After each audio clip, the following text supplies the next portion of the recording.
Welcome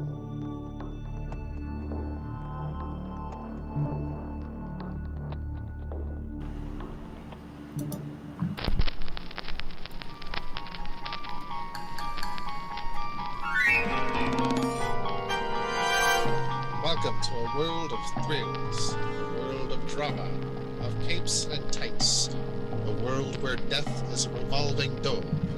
Welcome to the Geek Matrix.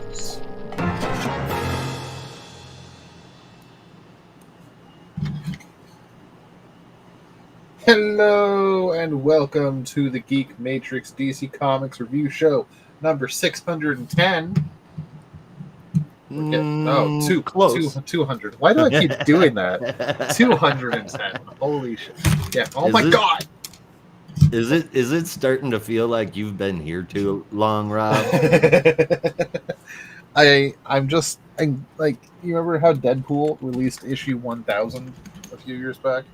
I'm just increasing our number by like 500 numbers. I don't give a shit. Well, 400, but you know who's counting? Yeah. Well, I guess I just did. Never said I was good at math. Actually, I did, but I lied.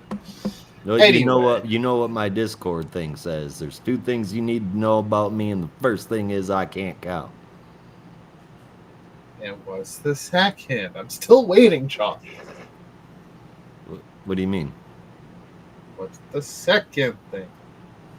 I don't know what you're talking about. Number 2, damn it. Number 2. I don't know what you're talking about, dude. I can't count. All right. All right. Yes, we are here to talk about DC Comics and all that good stuff that has come out this week in comics that we're at least reading anyway. My name is Rob. As always, joining me is my wonderful co-host, Josh. That's what they call me. Yeah.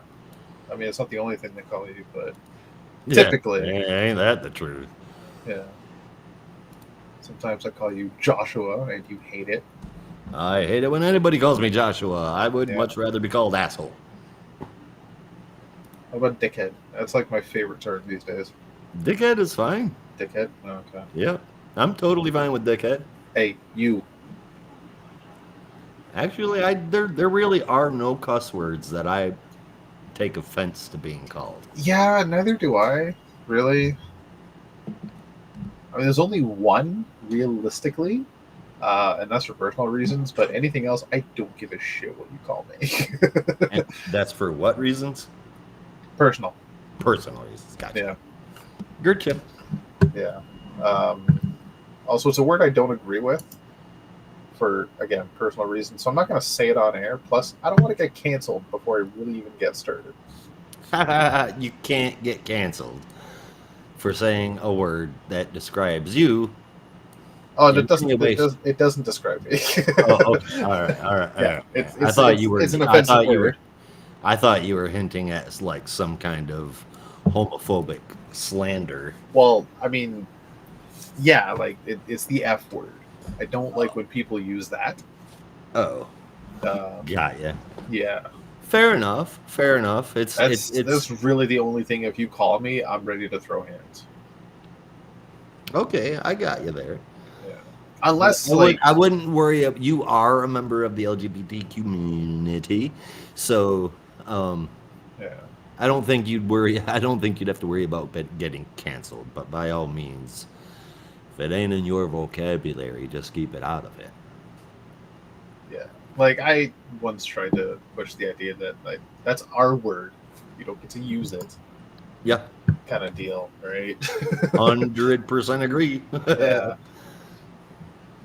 Like, myself and another bisexual friend I had for a while, we call each other that all the time. Mm-hmm. Of course, we were also dickheads. Maddie and Isaiah, they call each other that all the time. F word? Yeah. Oh. Yep. Is Isaiah straight? I don't know. I really don't know. I know Isaiah said the other week that Maddie's not. Yeah, and the way he told me that was that he said he found out that Maddie was gay because she would sit there and call him a gay slur word, Yeah. and let's just say she would call him gay, and he'd go, "Yeah, you're gay too," and she'd go, "Yeah, and apparently that was her way of Yeah. that she was gay, and I think you mean very bi. well could be Isaiah's too. There's no way to tell, but it don't matter. Yeah. Could be. Could be. Could be. Who knows? Well, I mean, he Anyway. does. Yeah. That is always the hope that if anybody's going to know, it's yourself. That's not how I found out. I found out because two close friends of mine after school one day in high school, like grade 12, they came to me on the way home and they were like, they stopped me before we were about to part ways and just said, I'm going to ask you something. We don't know how to ask it. Like, are you sure you're not gay? Why? Like, do I really act that like I am? Like, oh my god, isn't that noticeable? Apparently I do, and since then I've noticed what I do to make people realize. Well, I'm gonna be honest with you. Until I got into discussions in our Pride channel at Discord, there were so many signals about bisexuality, of which I had absolutely no clue. Down to 11 different sitting styles and your favorite assault rifle. You have a few, from what I remember. You were surprised at yourself that you have a lot of the early warning signs of bisexuality. Indeed. I was surprised a little bit, but I can interior decorate like a motherfucker, so who knows? I mean, that's an acquired taste, depending on the bisexual. Not every bisexual can be an interior decorator. Well, I know. I've seen you decorate. No, you haven't, you liar. I'm just fucking with you. Shut up, bitch. Most I've seen you decorate is by stacking your books up real tall. Yeah. That's all. But that's because I don't have space. If I had the space to organize those properly, they'd be in fucking pristine condition. You should see my bookshelves now. They're in alphabetical order, layered by series, grouped together in specific ways. It's perfect. I got Aquaman, then I got Batman, then I got Detective Comics, then Earth 2 and Flash, and then it kind of falls apart because I have all the event books I have, like Crisis and Dark Metal, and they're all grouped together there because that's where I had space on the fucking shelf. I think I need another bookshelf. Yeah, I do too. I feel you. I need 2 or 3 more shelves just for my figures. Yeah. Yeah, I feel that. Plus, with the books that Brandon sent me, the top of my comics table here is looking a little full. Oh, yeah.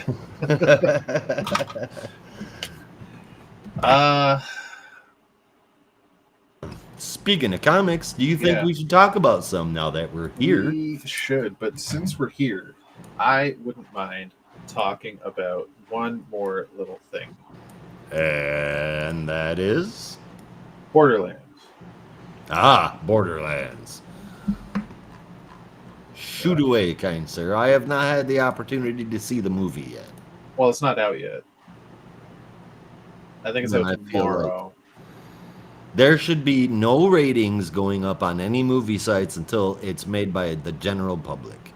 And I feel 100% confident saying that because I have read some of the most god-awful critiques on some of the best movies, and I have seen some of the most outlandish raves on some of the worst movies. So fuck Rotten Tomatoes, because that shit is bought and paid for. I would much rather trust I don't understand how you think that. I go off of IMDb and Popcorn Meter. IMDb because it's the general public that goes and clicks that. It's not a bunch of paid reviewers. They're not all paid reviewers. A good majority of the And all when of you them say that get paid early reviewers, access. do you mean like people that get paid to review a movie? Yes. Okay, well that's just a motherfucker. That's just a job. I mean, I'm aware of that, but they're the people who set the tone of the review going forward. So all of these, who knows what the, all of these people that have already seen the movie out there giving it a 0% literally affects the perception of anyone else that's going to go and see that movie. But the reason why I don't give a shit about Rotten Tomatoes and why I go to IMDb is because it's rated by the general public. Nobody's paid to put shit up on there. And you can easily tell how bad movie is going to be if it's rated below 5. And the reason why I say that is because if a movie is rated below 5, it's going to have a lot less review numbers than an explosive one, right? So if it's less than 5, you can take a look at it and you're like, this got a 5 out of 10 and there's 400 ratings on here and it got a 5 out of 10. That means the 40-person crew that was on that movie didn't even come in here and give it a bullshit 10 rating. Even they were like, it's a 4. So that's why I like it. It feels more real, and you don't get ratings before the movie comes out. Okay, but the thing about it is like, so Rotten Tomatoes also has like public reviews. Yeah. Obviously, you don't get those till after the movie comes out, and you'll always get the two scores. You'll get the paid reviewer score, like the professional reviewer score, movie critics, and then the public score. And they are very rarely the same. More often than not, the two scores are very different. And this is what I appreciate about Rotten Tomatoes, because it proved, without a shadow of a doubt, that movie critics, more often than not, are too harsh.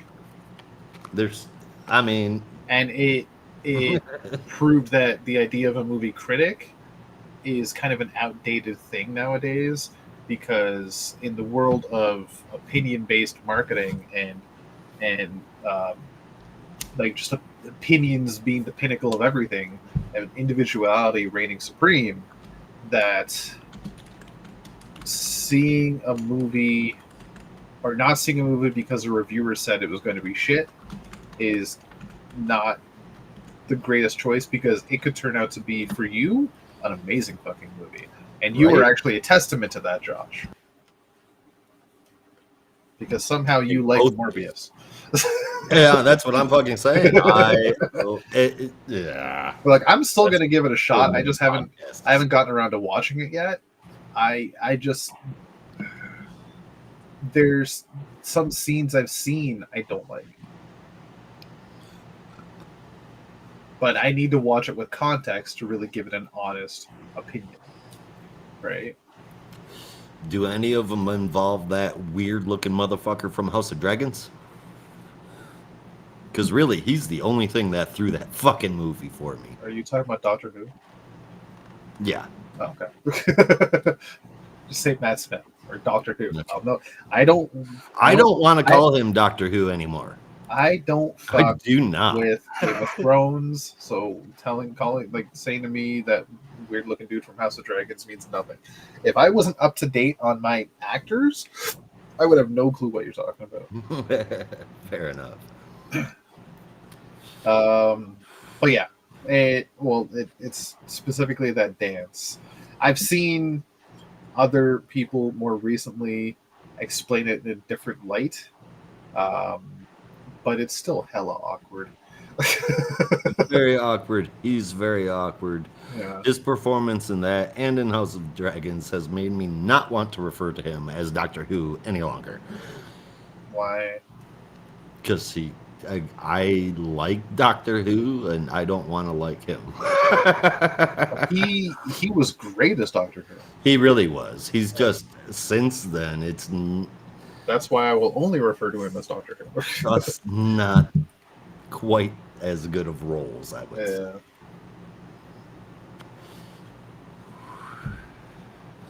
Yeah. Sorry, I got distracted by something. My bad. Okay, but basically, what this all boils down to is the early reviews for Borderlands have come out.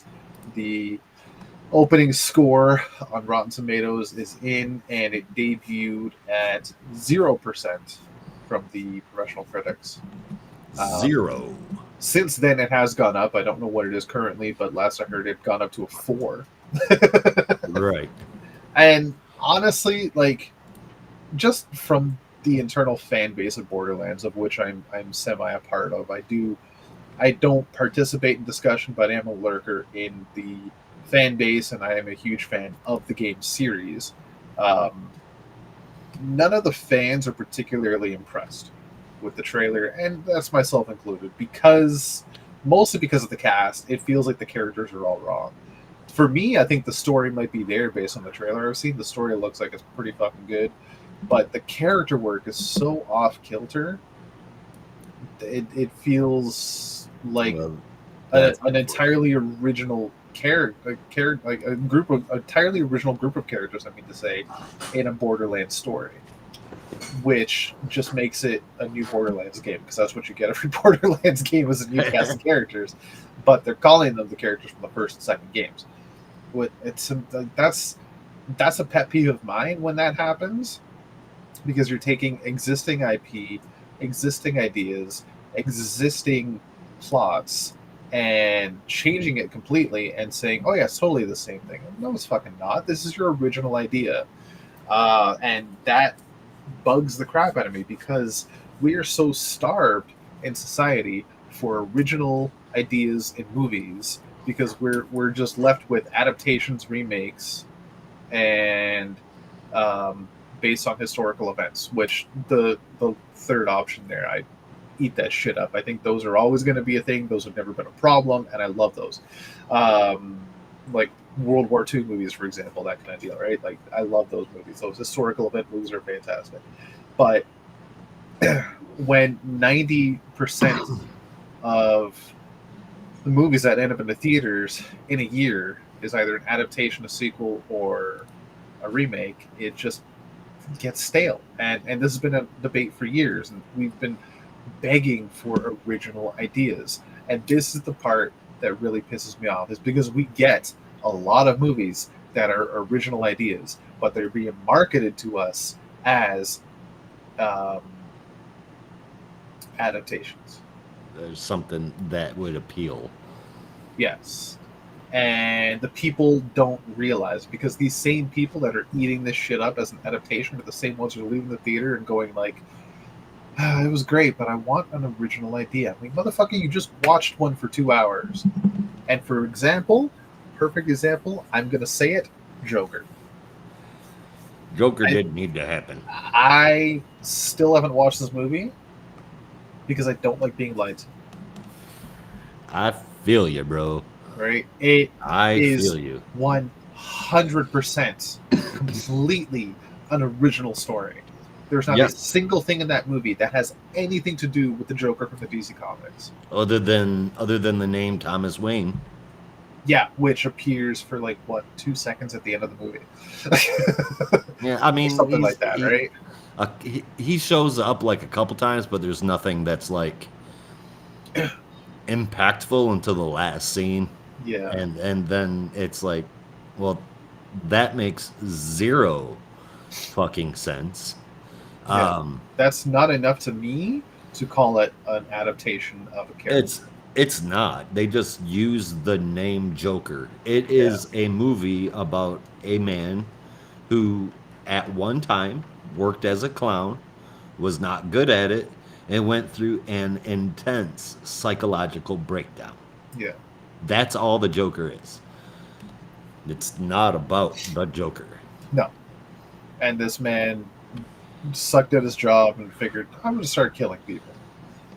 No, yeah, the one guy. I'm going to kill the one TV guy that laughs at me. But so he didn't even kill many people. He just killed that one guy that basically ruined his career. Right. Yeah. Okay. Playing that pumpkin music.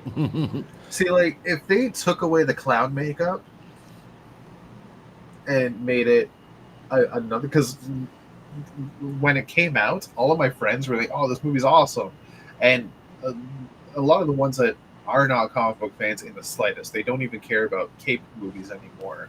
They saw it and they're like, "Yeah, it was so fucking good. It's about the mental degradation of a man, and you watch the slow decline of his mental state, and it's so thorough and awesome, and it's so fucking well done." I'm like, okay, but what does it have to do with the Joker? It has nothing to do with the Joker. I'm like, you're being lied to, and Yep, they didn't want to listen to it. And not a damn thing to do with the but Joker. the thing about it is, if you took away the clown makeup with the purple suit and just made it about a guy that just broke, and you saw that same mental decline, and you called it something else, and you took away the clown makeup, it would still be an epic fucking movie. It would still be awesome. And Agreed. it would be an original idea. And then the people, the public, the general would get what they want. They'd get an original idea that is fucking good. Yeah, and something that isn't going to confuse the people Comic out book there. fans. When we have a DC universe that's ongoing, we've got a Joker movie over here that's not Joker. We've got a Batman movie over here that's not Batman. But that's not supposed to confuse anybody. Are you talking about Robert Pattinson Batman? Yeah. I still haven't watched that either, so I can't really comment to that. I mean, the Riddler was really weird, but And also I mean, not the Riddler. he looked like Batman. Exactly. How was he not Batman? Because I don't know yet. That I have to is watch it to an really. hour and a half long podcast, my friend. If you want the Cliff's notes, just ask Isaiah, what does Josh think of Batman? Okay, fair enough. I didn't Oh think I would my do that. God. I thought you liked it. When it No, No, you hated it. it made me lose so much respect for Matt Reeves. It's not even funny. Shit. Yeah, and I loved Matt Reeves. Yeah. Yeah, but this was just total trash. Well, the next one's coming out soon. Yay! So is the next Joker, Folie à deux, Yay! which, get this, is apparently, and I have to double check my sources here, I could be wrong, apparently is a musical. Yeah. Yep. Yeah. The Joker sequel is a musical. Yep. Joaquin Phoenix and Lady Gaga will be singing for your musical pleasure. I don't get it. Like, Lady Gaga as Harley Quinn, not gonna lie, she looks good. No reason for it though. The Not outside of a Batman movie or well, a I mean, DC like, movie. if she played Harley Quinn in a Batman movie, I don't think it'd be that bad. Margot Robbie, pinnacle Harley Quinn. I don't care what anybody says. So far, that's the pinnacle Harley Quinn. Apart from obviously the people that voiced her in the cartoons. Oh yeah, I can't remember what the hell her name is. Yeah, I'm having trouble as well, but she was fucking fantastic. The one in Batman TAS, and then all the ones afterwards. Kaylee Cuoco, even in Harley Quinn the animated series, just killing it. Agreed. But as far Which as I live did action goes, Margot Robbie is the Hugh Jackman for Harley Quinn. I'm convinced. I'm with you there. Yeah, At least so far. We shall see. There will be future iterations, but yeah. But Right Lady, now, Lady as Gaga, it from stands- what I've seen, it looks like she could play a really good Harley Quinn. Yeah, I if just only- don't think this is the movie for it. yeah, if only she was in a DC movie, Yeah, not a Todd Phillips movie. yeah. But I've said the letters DC enough that I think we should probably move on to the books real quick and fly through what we're covering, and then I can hit those honorable mentions before we take a brief commercial break. Sounds good. All right, for honorable mentions, we've got Batman and Robin and Howard Summer Breakdown #2. It's a great young reader's book to get them into comics, which I thoroughly recommend for any child out there. Batman and Robin and Howard do it again in what I believe is actually the fourth appearance of Howard in the Young Readers line. But for little kids, man, I'm talking 7, 8, 9. This is good stuff. 8 out of 10. My Adventures with Superman number 3. This is seriously one of the best Amazo stories I have read. And it keeps the pace of not sucking. The first 2 issues were 8 or higher, and this one is no different. It's a good PG version of Superman comics without being corny or having watered down stories. It's just good. I gave it an 8.25 out of 10. Excuse me. Kneel Before Zod number 8. I did some catching up here. Um, I had to force myself through it, but I wanted to. You know, if I can do it with Tom King, damn it, I can do it with anybody. So, Kneel Before Zod number 8, it was probably the best issue out of the series so far. Well, it's still not on a list of books I would recommend if someone were to ask for a suggestion. It is better than the previous 7 issues. Not a huge fan of the art, but not a lot of complaints for the style. I'll give it a 6.75 out of 10. It is the last issue as well. Oh, is that the last issue? Yeah. Well, then they went out on a bang then. What it said at the end there, that it is, Oh, for now, the end. I didn't even catch that part. Yeah. And then our last honorable mention is The Boy Wonder number 4. This is not my art style. This is not my writing style. I am not a fan of the book that tells a whole huge story within another story in an issue. Bringing up Tom King again. But for some reason, I cannot get enough of this series. It delves deep into Damien, who and what he is, and his psychological growth through all of his experiences. The writing style works for this. The backstory that's inside the story works for this. The art works for this, as much as I am surprised. This is really, really good stuff, and it gets an 8.5 out of 10.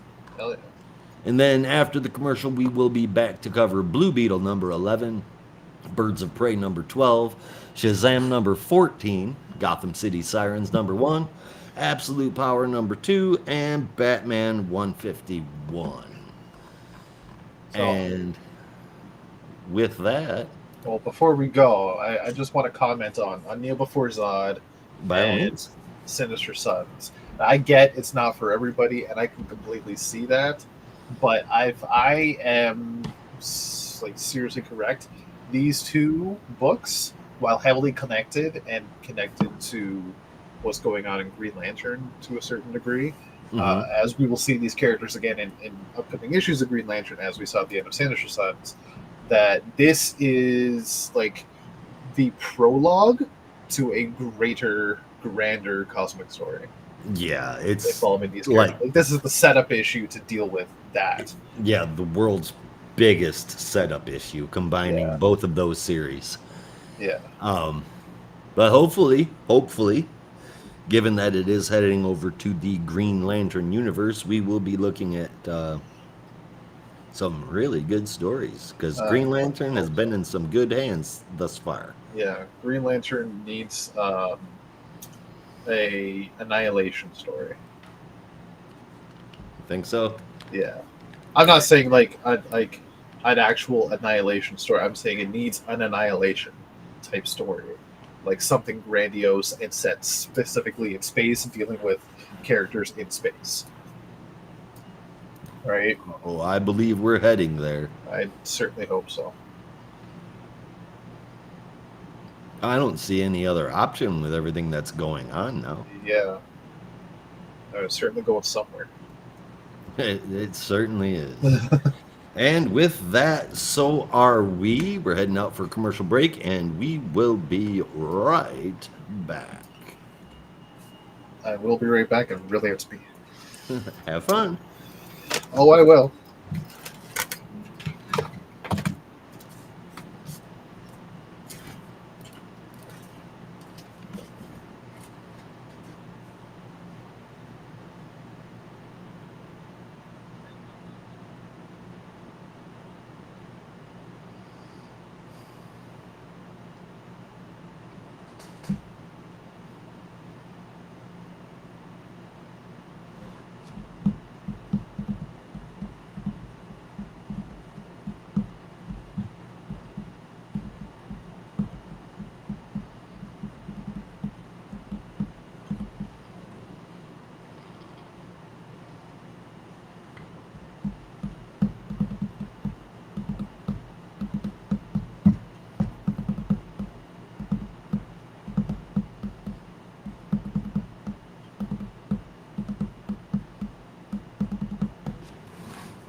What did you do?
Well, I have no idea what happened there.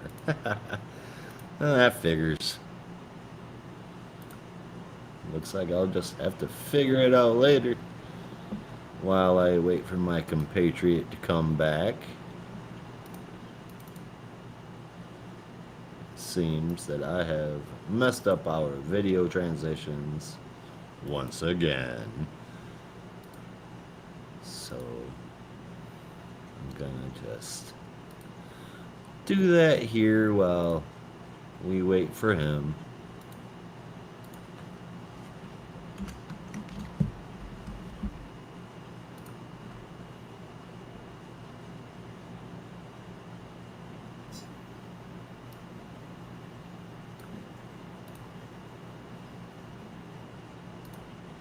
There we go, I got it fixed. Excellent.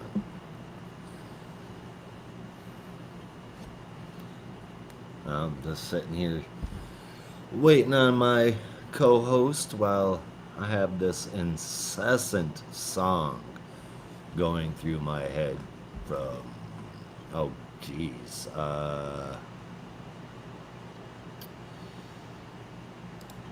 trying to think of when it even came out. It was so long ago, 2002. So 22 years ago, and I can't get this song out of my head. It just popped up out of nowhere, and now we're here. And it's the Union Underground across the nation. I just can't get it out of my dang head.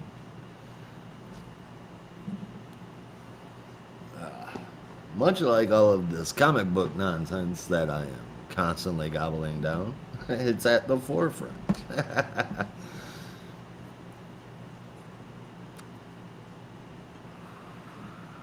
Let's get it on. Now get the guns, the drugs from my generation. I'll take the fall, the saints across the nation. And it's the sex, the guys, the freaks, the bras that messing with me. I won't make you listen to me sing anymore, but move to the music. Play that freaking music. Move into the music. Yeah. So while we are waiting for him, let me see if there's any new comic book news to drop on you.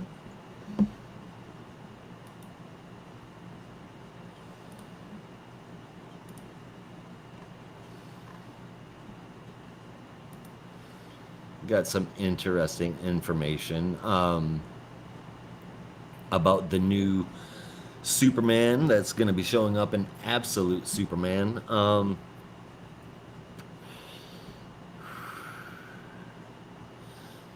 He dropped Jason Aaron, the writer of Absolute Superman, dropped a couple of nuggets on us about the upcoming new Superman that we will have.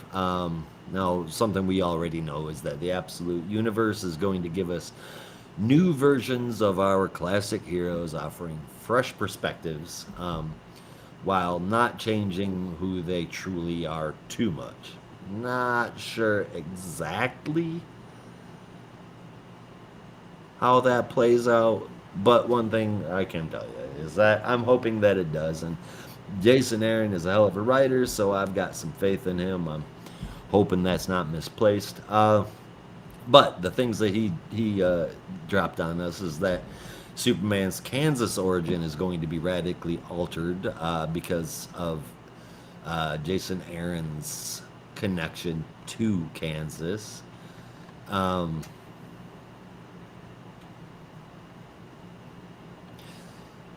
he's got he's got long hair because it says something about his personality. Uh,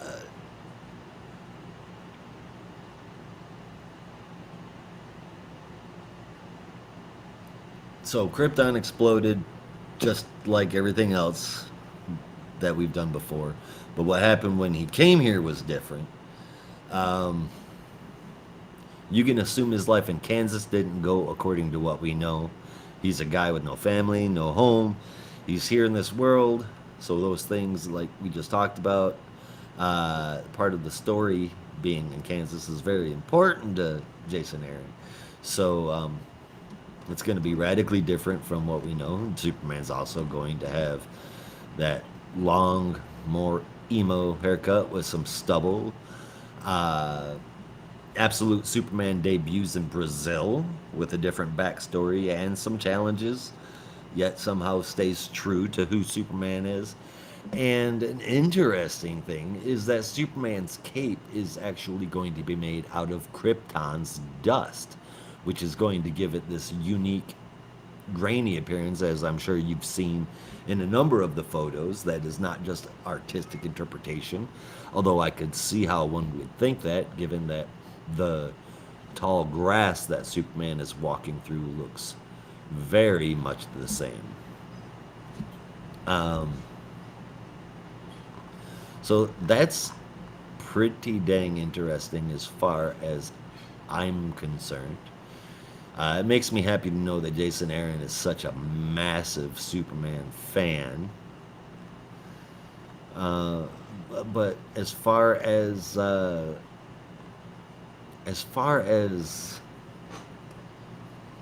really more news on what the Absolute Universe is going to give me, I've not received anything that's shown me I'm going to enjoy it. I just from the images do have some issues. Going forward with it. I, of course, will give it its fair shake. Uh,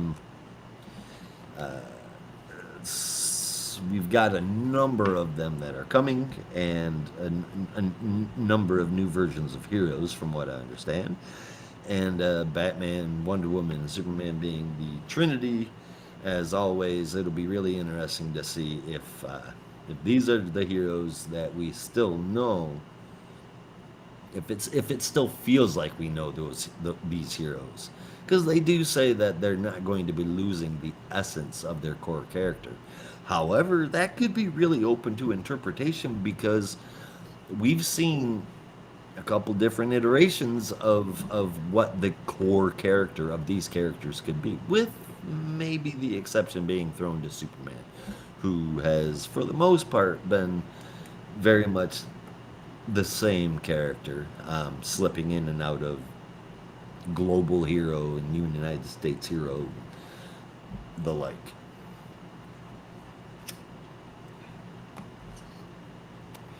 Starting to worry about my co-host here because it has been quite some time. So let me check on him real quick, and I will come back.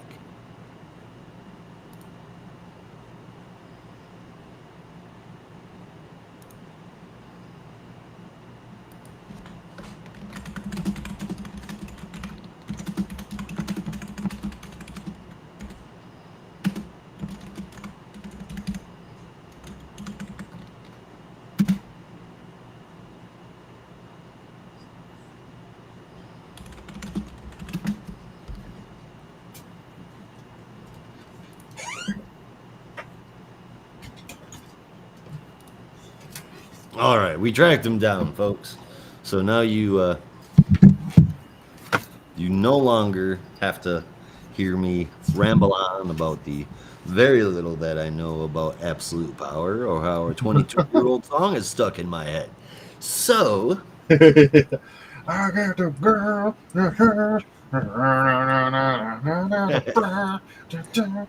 Across the nation. See, I mentioned to him before we started the show. It's still there. All right, but So something else, yeah. do you have something like besides the books? No.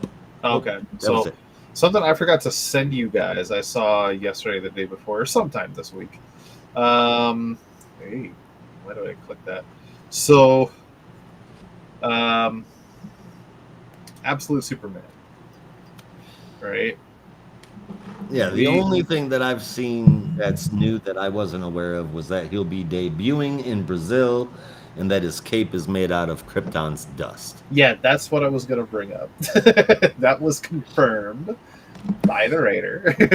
Now, I never would have put that together because, I mean, looking at it now, I can see that it appears dust-like. Yeah, I But didn't really with the catch art that's going on around it, including the tall grass he's walking underneath, um, it definitely didn't stand out to me just because of the way that it's drawn. Yeah. But no predetermined judgments here other than I hope those Batman stories are really good. But my only thing about it is I was going to bring up. Obviously, I try my damnedest to never judge the book by its cover and never pass judgment until I see the finished work. But just the idea of, okay, so his cape is made from the dust of his dead world. yep. Couple of questions. You got the problem with it? I already do. How? Two. Why? And three. Not a question, more of a statement. That just sentence to me sounds edgy as fuck and reminds me of Zack Snyder's Superman. It does sound edgy.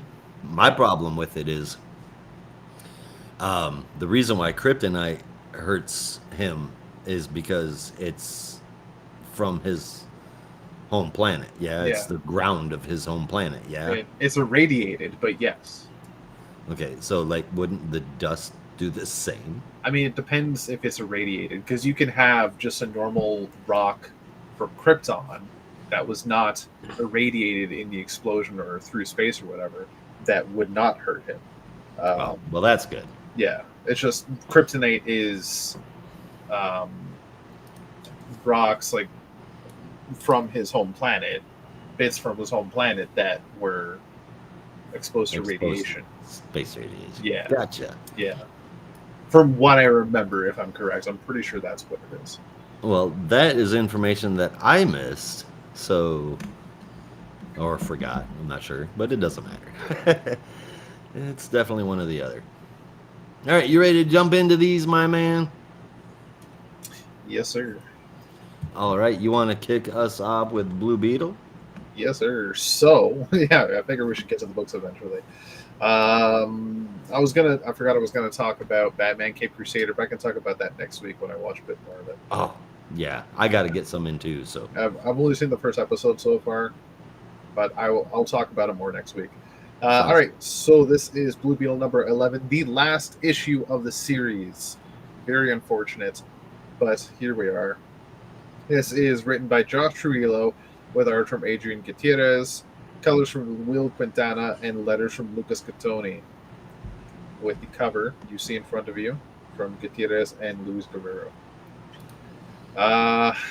Yeah, it's a really nice cover. I like it. yeah, agreed. So the issue starts off with a few meetings, 2 meetings in particular. Well, it doesn't start off with the 2 meetings. It starts off with 1 meeting. The second meeting is a little bit later. But the first meeting we see is with the I was going to say the Uli, but that's the princess's name. The Horizon. Between the leaders of the Horizon and Princess Uli. One of the leaders, being the king, is her father, of course. She was tasked with gathering information on the human population and deciding whether or not, or bringing it to the council to help them decide whether or not Earth is a good place for them to stay. And after everything that's happened over the previous 10 issues, they've decided that it is not a fit for them and that they should leave as soon as possible. However, Uli has not delivered her report yet, and they are still asking for it. And after that, they will decide once and for all, after Uli tries her damnedest to prevent them from just taking off and leaving her behind, or leaving Earth behind. For obvious reasons we can imagine, but she insists that that's not really it. The other meeting we see is Victoria Cord at the board of directors of Cord Industries, Cord Technologies, Cord. What's the company name this time? Whatever they're calling it changes it every few years. Yeah. Ted is back on the board after he was booted off back in Blue and Gold, and he's in his full Blue Beetle regalia. I think that's something they're just gonna have to get used to. Yeah, like in the fucking boardroom. So they all are voting Victoria out and essentially firing her as CEO, and Ted is going to take over again. After, since she took over, stock has continuously tanked, and the credibility of the company has been put in jeopardy after all the stuff with Pinnacle and the Beatles. She nearly murdered a bunch of people. But just as she's about to storm out and say, "I will be back," the police come in and say she's under arrest for the attempted murder of Brenda Del Vecchio. As Brenda has announced or shown to the police that she was attacked by Victoria Cord's robots and officers. And we next see her, as well as Paco and Xiomara, walking through a park, and Brenda is using crutches. She's gravely hurt, or very hurt. Not gravely hurt, very hurt. But with all this going on there, Xiomara is thinking that she might just head back home for a little bit, and wants to bring Paco with her because it's the only way her family gets to meet her boyfriend, which perks Paco up very much, and they share a nice kiss, leaving Brenda stuck as the third wheel. But that is interrupted by a truck zooming by, and on top of it is the praying mantis, the next one. Right. As Xiomara says, I thought there already was a praying mantis, and as Paco says, she ate him. Good luck. So she suits up as Gold Beetle. That works. Gold Beetle, yeah, whatever. I'm still thinking Sentai, you know. It's I there. totally get it. Yeah. So she suits up and takes on Praying Mantis. Praying Mantis does get a cut in the armor, but then takes a fist right to the face and gets knocked out. Ziamara wins. At the Oblivion Bar, Tracy 13 has been called by Madame Xanadu to help her with a ritual. And this ritual in particular has to do with Jaime Reyes as the Blue Beetle and his future, as Madame Xanadu has seen a brief glimpse into Jaime's future, and it involves a great battle. As we see a brief glimpse, what looks to be the Horizon fighting against the Blue Beetle, Uli, Starfire, Nitida, Ziamara, and also Blood Scarab. Yeah, Blue Beetle's posse versus the Horizon. Yeah, it's kind of wild. Tracy 13 is very concerned about this and almost doesn't believe it, but especially since the Blood Scarab is dead. But this is when Madame Xanadu reveals that she has the Blood Scarab's body right there and revives him. Not specifically the Blood Scarab, but Javier Basualdo has been revived by Madame Xanadu. And the last thing she says to him is, "Your fight has only just begun." And the first words he says is "Kaji Da." So more to come from that. Jaime, meanwhile, is doing his best to get somewhere super fast, but it's a secret. He doesn't want to tell his aunts. Gets his shift covered by none other than Glimmer? Gimmicks. I don't know why I keep thinking her name was Glimmer. Gimmicks, who's now working at the diner. So he heads out, but then is found by his parents and sister, who surprise him on a trip to the city to see him and see the city and see how everything's going. He figures he has some time before he has to get to where he needs to go. He takes him to the zoo. After all, it's his sister's 16th birthday. And there's a whole big discussion. At the end of it all, they sit together in a mall as his mom and sister go shopping for a dress for his sister. His dad comes over and talks to him, realizes something is wrong, talks about trust, and realizes that this is not where Jaime wants to be right now, or even needs to be. Go do what you got to do. We'll meet you back at the diner. Besides, it looks like someone might need you more than your sister right now. And as he looks out the window, he sees Uli, who's also looking at dresses. And she has come to Jaime to reveal to Jaime that based on her own reports, her shepherd Ood has decided to stay in Palmyra City, and that she will be there for a while, as well as all of her people. Jaime is very excited and says, "That's great." And then Uli, complete with blushing eyes, plants a nice big kiss on him, which surprises him, catches him off guard, and before he can actually explain himself and she can explain herself, he realizes he takes off in the Blue Beetle armor and goes to his destination, which is Palmyra State University, meeting Paco and Brenda as they begin the next step in their journey, freshman year of college, or I guess university. That's where the issue ends for now. And as the text boxes say at the end, it's only the beginning. After all, there's a lot of story left open. They've set up some stuff for another series. But this is the last issue. As far as I know. I guess I should double check. as far as we've been led to believe up until today, yeah. I've not heard anything to the contrary. Yeah, I don't think I've seen any solicits about it either. So as far as I know, this is the last issue, and I'm very upset. In fact, I am just going to go double check right now that it is the last issue. That works. Because I'm with you, man. I really like this. Gutierrez and Gattoni bring that art like I came to expect in the Blue Beetle book. I think this one wrapped up really nicely. And like you said, it set up a whole bunch more that I'm ready to dive into. I'm just not a fan of having to wait for it or, you know, not knowing if or when it's coming. Um, while this wasn't action packed, it did bring a really good Reyes issue to life. Yeah. And I think that this series ended on a definite high note. But next month would be great for the next Beetle series, just saying. Um, it gets an easy 8.25 out of 10 from me. Yeah, I'm gonna give it an 8.75. It's a very nice ending to the series, um, leaving a lot to be desired because they leave a lot on the table.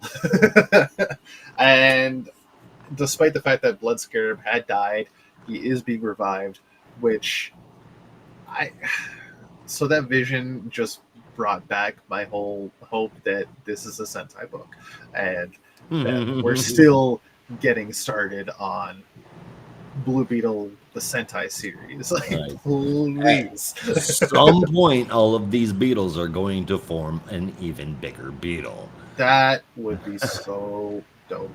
Rob's You like, know, please, please.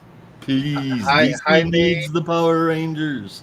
Jaime once was a teenager with attitude. Okay, it counts. Yeah, So that's for sure. He certainly was. so let's just can stop beating around the bush. You know, Josh Cirillo, get back in the writing room and make that Sentai book, buddy. I know you have it in you. It's there. It's waiting. For fuck's sake, he already fought a giant robot in a recent issue. Like, it's right there. It's like, I'm literally telling you, you should go to work, guy. Yeah. I I don't know why this book ended because Josh Cirillo clearly has more story to tell. Seriously, has more story to tell. If this is an editorial decision, if this is a sales decision, it's stupid. If this is a creative decision, okay, fine. Take a break, recharge. You know, Do get the what juices must back be done. flowing, make more story, and make this book happen.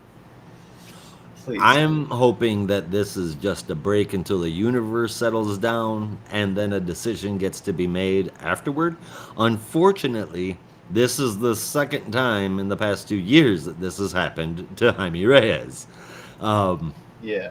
Well, I suspect the, that the same thing happened in the movie. James Gunn is like, yeah, I mean, it's the first movie, but it's not the first movie.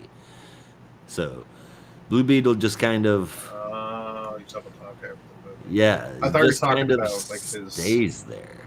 like graduation day. Oh, graduation day was just awesome, man. Yeah, because I think that was always intended to just be a 6 issue mini. Yeah, as And far as I know. set up. I don't know. Either he had a plan from the get go. It was set up for a larger story, or it was always planned to just be a 6 issue mini. And then by the time he finished it, he realized there was more story to be told. No, that would Either work way, for me. And he it got certainly us found. a really good 11 issue series. Yeah, that's for sure. Yeah. It sure did. And with that, I do suppose that we should mosey on over to the next book, and that book is Birds of Prey number 12. And it's pretty good. Also, hey, that's like 10 minutes ago. I apologize if we didn't see it before. Seraphic's Crimson. Good. How you doing? Oh, whoops. Yep, nope, I was not watching the chat whatsoever. I am sorry, guys.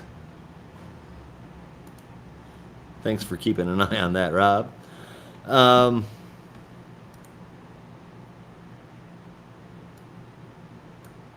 okay. Anyway, hi, guys. And the Birds of Prey.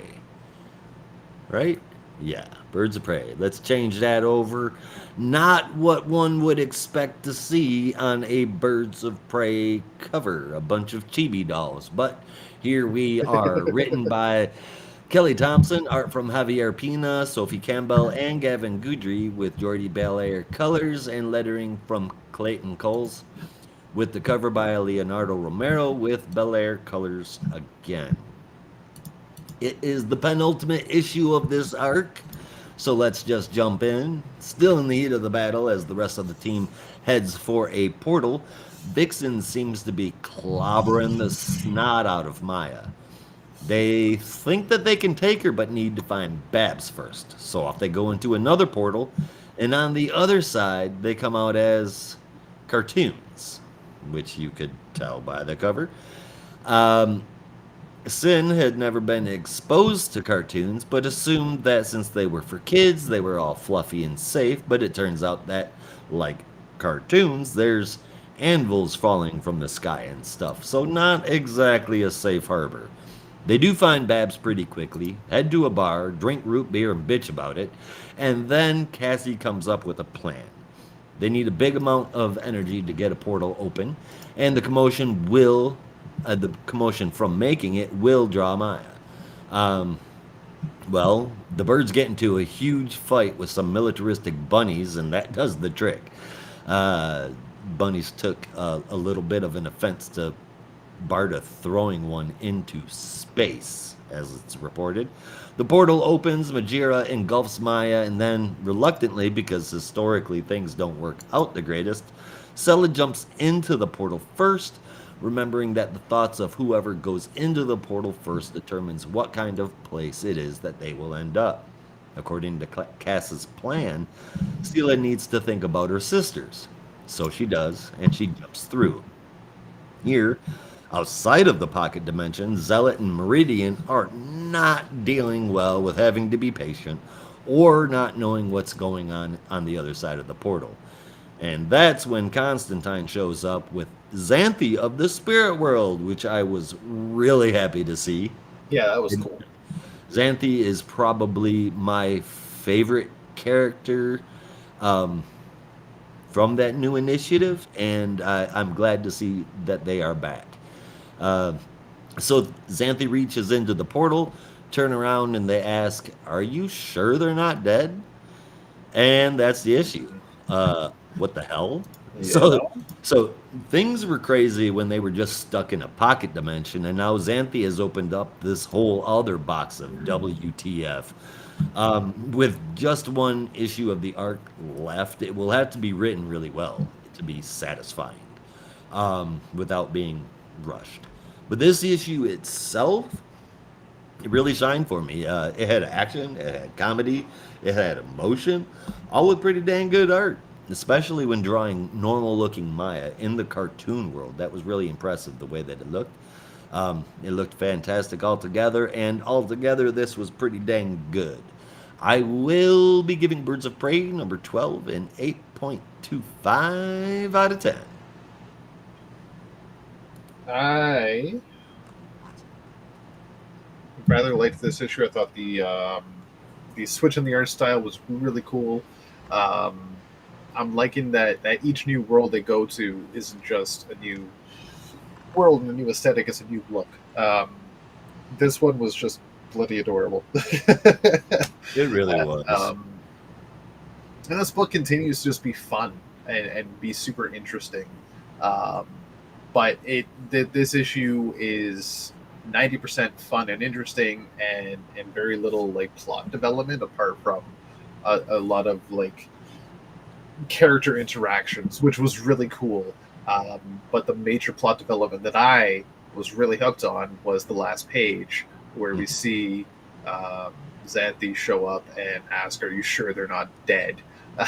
Which is very curious, because if anybody knows anything about spirits and being dead, it's Xanthi. Right. That's they know the spirit world. It's, Spirit world. yeah, there's no two ways about it. If anybody's gonna know, it's them. Indeed. I would say that the initiation of Cass's mysterious plan is definitely pushing things forward as well. Yeah, which We just don't have any details about. Okay, I was gonna say I'm trying to remember what it was. Okay, All we I know, haven't seen it yet. all we know about it first is that they wanted to fight those bunnies to open up a portal, Yeah, and that they were having Sela go through the portal first, thinking about her sisters. great. Oh Well, yes. So that seems like the plan is, um, you, the thought process of the person that goes to the portal first is what's going to influence the next world. right. So if Zella's thinking about her sisters as she goes to the portal, then the next world should contain her sisters That's the thought. or get them out. We're not positive, Yeah, even at this point, if there is a way out of the pocket dimensions. yeah, yeah. Which is fucking wild. Yeah, they are very certain, though they don't know for sure, but they're pretty damn certain that if they kill Maya, that they'll be stuck there. So the other part of Cass's plan was that Majira would come out of Sin and engulf Maya, which is the last that we saw of Yeah, them was Majira wrapped around Maya like a blanket. yeah, And and then and Xanthi letting us know they're probably dead. Maya potentially convincing Megara to join her. Yeah, that was Yeah, like I really hope not. yeah. I'm loving the whole scenario with Sin and Megara. It's like an Eddie Brock Venom kind of deal. It is, and I Like like for that. the movie version. Yeah, Like, it's really oh, cool. It adds a bit of levity to the tense situations. mm-hmm. Gives Sin something to do other than stand around. Uh, Right. you know, And have a black canary worry about her. yeah. It's a very interesting dynamic. It um, is I am going to give it an 8.5. fair enough. Well, that was magical. Yeah, I see what you did there. All right. Well, speaking of magic, we're gonna get into Shazam number 14. Where is he? I don't know. We don't know. Let's find out. Where in the world is Billy Batson Part 2? This is issue number 14. This is written by Josie Campbell with art from Emanuela Lupacino, colors from Trish Mulvihill, and letters from Troy Pateri, with the cover you see in front of you on your screen by Gleb Melnikov. Which just always looks good. Yep. And what on earth is that? Well, dear reader, let's go find out, shall we? So we pick up where we left off last issue. Freddy is in some kind of demon dimension surrounded by some troll-like creatures, furry beast demons. They're the Kinda submen. the submen, yes. And little known trivia fact: this isn't the first Shazam story we've seen them in. He's a throwback character. Yeah, I think like way back, like Way back. Silver Age at least. Yep. Yeah. Early Silver. Which just lends credence to the fact that this series and this creative team knows what they're doing. Fuck yeah. Yeah. Right, so Freddy is there alone and reveals himself, well, at least tries to reveal himself to be the king of the service world, and he's here to have a parlay with the king of the subworld. And as he's doing that, he's hoping that everybody else around him is doing what they can to get out of their own tense situations by doing what he's doing, lying his ass off. Liar. Yeah. Now, Mary and Billy are with Uncle Dudley, who, as we saw last issue, has returned in his own makeshift Shazam type costume, and brings out his own magical item, his own source of his own superpowers, a crowbar. Handy for banging those monsters in the knees, then running away. Just so brilliant. All right, so Mary and Billy take a brief sidebar to talk about what is going on. Mary tries to convince Billy you can't just run away, and Billy is going on about like you put everyone in danger. He's the cause of the magic leak. He needs to get away from everyone. he can't give away his problem, and he almost destroyed reality because he got sad. He has no reason to be a hero, but that's obviously a dig at the captain, who's got his own personality, and the captain is struggling with the fact that Billy just refuses to turn into him. Um, and believes he cannot trust the captain. So, as some submen break through the walls, in the subway station they're in the platform, Mary is left to deal with them herself. She, since Billy refuses to transform into the captain, she teleports Billy and Dudley to go find Freddy. Meanwhile, Freddy is at a dinner table surrounded by a bunch of submen who are eating human flesh. Nummy. He just calls it a sapien bone. I'm going to assume that's a human femur. I'm going to say yeah. Yeah. So they have a discussion back and forth about how people in the surface world take away everything, their good fortune, and their power, and if Freddy's capable of understanding the pain of what it feels like to lose everything, and all he's thinking about is how he used to have the power of Shazam and be Captain Marvel Jr., and he just, with a solemn single word, says, "Yes, I know exactly how that feels." So with that, the king of the submen arises from the table, and together they go out into the courtyard, I guess, away from the dinner table, and reveals that today is the day they will march on the surface world and take back what is theirs. Right. And as Freddy begins to maybe try to talk him out of it, like try something else, King reveals that he knows Freddy is not a king, he's just some kid, and he only played along because he thought it was funny, it amused him. So Freddy gets teleported away, as we see what was potentially the title of the next issue, Rise of the Submen. So Freddy is now back in the subway platform. Before he was teleported to the area of the submen to begin with.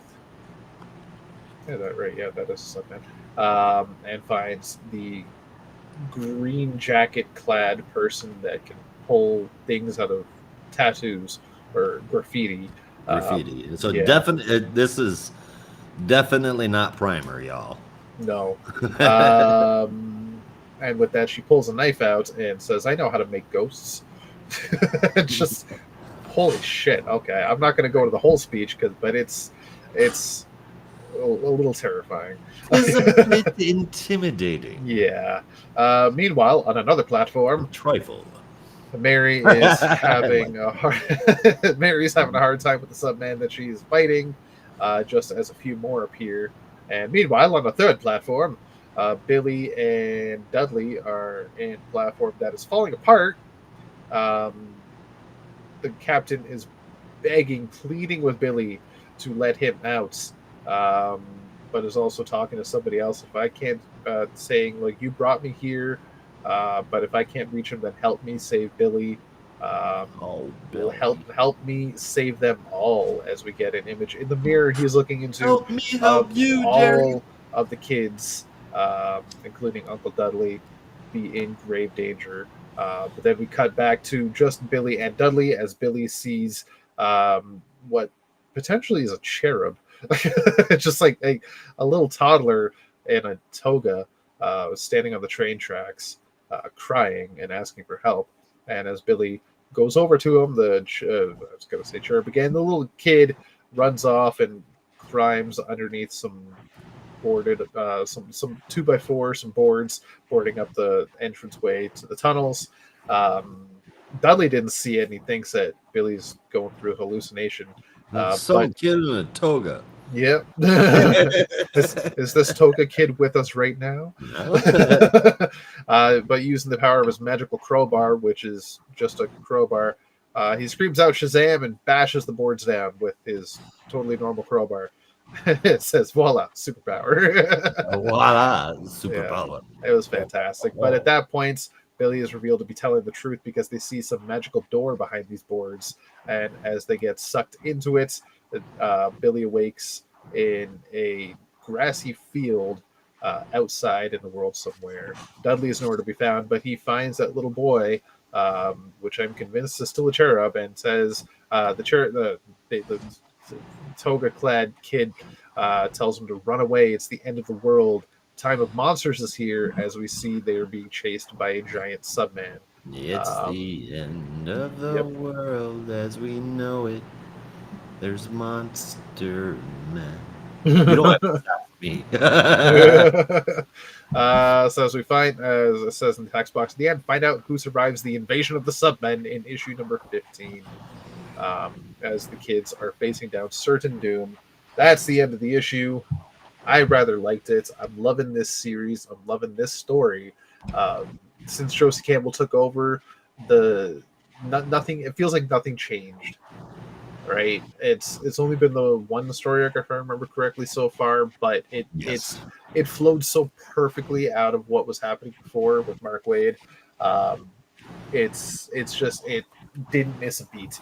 They work really well together, and I like the the character moments that she's got going on with these kids.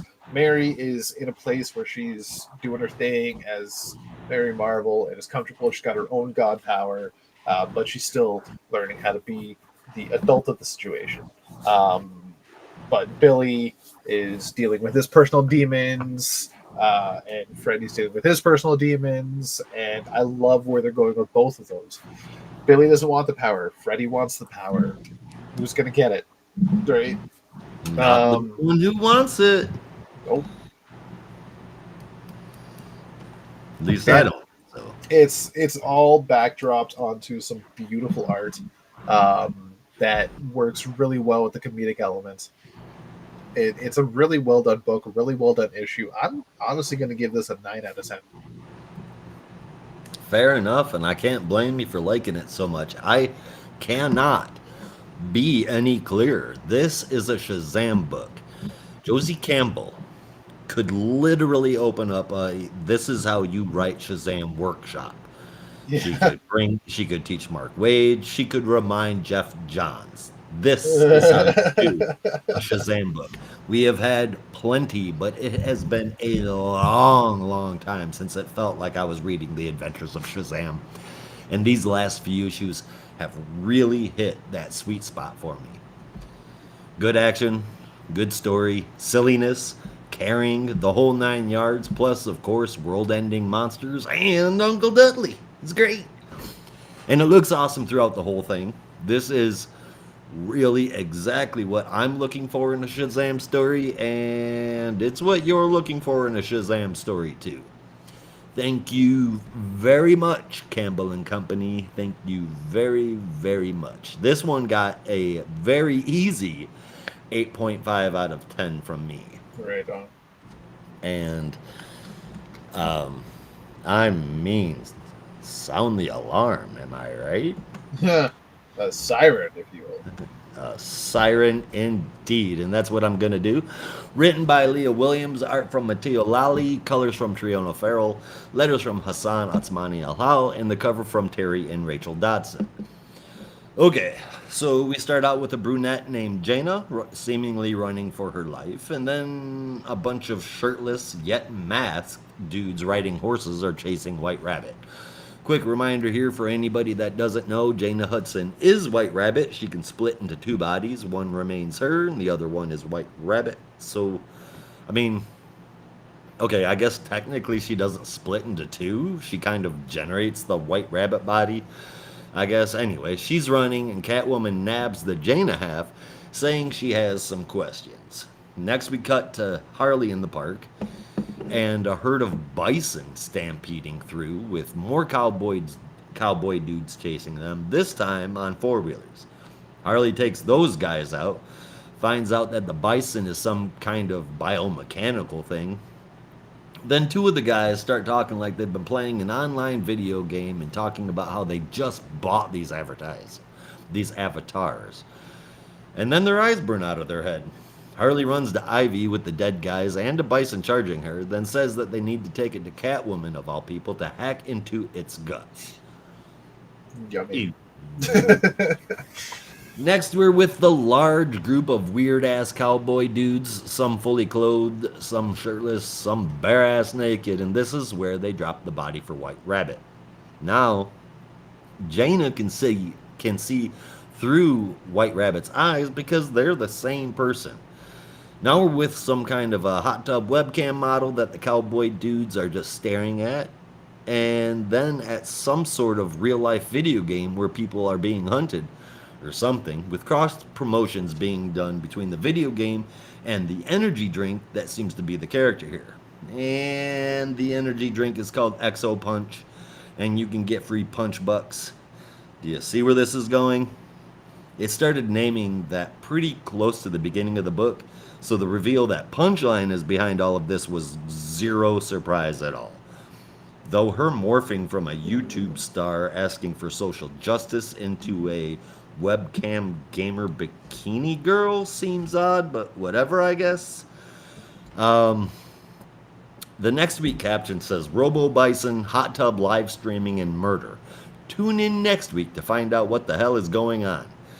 And boy, does that pretty much sum up this entire issue. I gotta say, this is not what I was hoping for in a Gotham City Sirens book. Lolly and Lolly and Farrell do memorable work here, but I'm definitely not yet sold on this story at all. I guess we'll see where it goes. Again, great art, but that's not enough to get it above a 7, and that's me being pretty damn nice. I'm gonna have to give Gotham City Sirens #1 a 6.75 out of 10. 6.75. All right. I'm not that low, but it's not too high either. It's not like a bad premise, but it's not the strongest premise either. It's interesting. I was super excited to hear this book was happening, and we're finally getting these three back together again. But I can't say I was expecting it to be tied into what all three of them are doing in their solo books, but I was hoping there would be something. You and me both, brother. You and me. Oops, I forgot to change the daggum cover. Yeah. There you go. That's the cover. Plus the fact that this is a 4-issue weekly series and it's only happening this month kind of sucks. Because I was hoping this could be a fun, like, let's get these three gals back together, have some fun, and do some crazy stuff, maybe commit a crime or two, which they do on their own, but together, instead, they're going to be heroes. I get they might have done that here and there in the original Gotham City Sirens, but, like, I was really hoping to see these three be these three together. But we'll see. We'll see. Especially with the tagline of being bad never felt this good. It could have been executed a little bit better. But we'll see. We'll see. For now, it's 7.5 because it is an interesting plot, just not super interesting. So for now, 7.5. I get where you're at with that. Yeah. And hell, you know what? I'm gonna bump it up to a 7 because of Lally and Farrell. That art is just, it's really good. But I guess that takes us to our next book, eh? Yep, absolutely. Yes. Getting better at this. This is Absolute Power #2. It's written by Mark Waid with art from Dan Mora, colors from Alejandro Sanchez, and letters from Ariana Maher, with the cover Before You from Dan Mora. And I completely forgot the last page of the first issue because I was wondering who the hell that is on the cover holding Superman. Yeah, I was like, who is this? Is it Cyborg Superman? Is it like T.O. Mora? Like, who is that? And I completely forgot. Little did I know I was so close when I said Cyborg Superman. Right. So we open up on Amanda Waller's Hall of Order base in Washington, D.C., where she is conferring with her war council consisting of Green Arrow, Dreamer, the fucking failsafe. I was going to call him Nightfall. Not quite. Not quite. And quite honestly, Close might have enough. been a better name. Don't you Definitely. think? I do. Yeah. I really do. Nightfall sounds so much better. And Brainiac Queen, that's her inner circle. Basically, the generals of her army, if you will, apart from Sarge Steele. But he's not a general; he's a sergeant. Yeah. That was funnier in my head. So they are discussing the heroes that they have captured so far, and they have incarcerated over 80% of Earth's superheroes, and those same superheroes have been depowered or incarcerated. The problem is that the biggest, the 20% remaining includes some of the biggest fish yet to be caught, some of the biggest heroes with the best powers, and the leaders of the superhero community. They saved the hardest for last, and they've gone underground. However, Amanda Waller has a secret weapon that nobody knows about. She has just the man for the job to help find them. Everybody gets their own missions. And with that, they go about their next mission. Back at the Fortress of Solitude, which is where the heroes have gone underground and are planning their next move. There is almost right away a skirmish between some of the big heroes as to who should lead the operation. And between Wonder Woman, Aquaman, Mission Terrific, and Batman, they have almost a fist fight with words as to who's going to be the leader here, which, come on now. Batman actually says the words, "You don't have the years I do, Terrific." You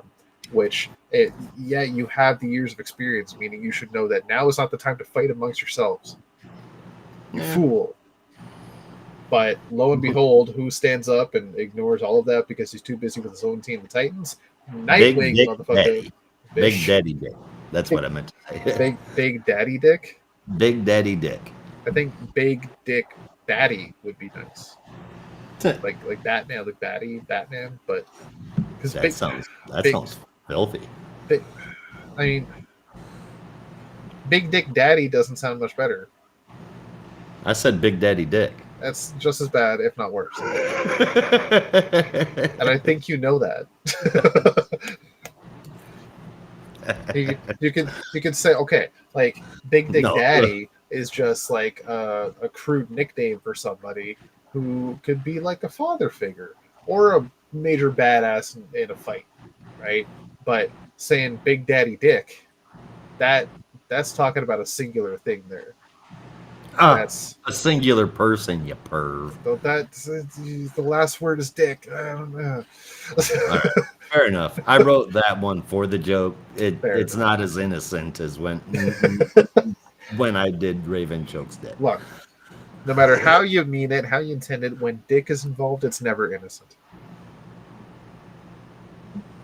Whether you mean Dick or Dick Grayson, it's never innocent. Dick Grayson. Still never innocent. Fair enough. Almost every topic, almost every time Dick Grayson is brought up, somebody mentions his ass. Well, I wasn't. I think he's more than just that. But my theory still stands because I just brought up his ass. Hey, his name is Nightwing, not Night Meat. Come on now, Pete.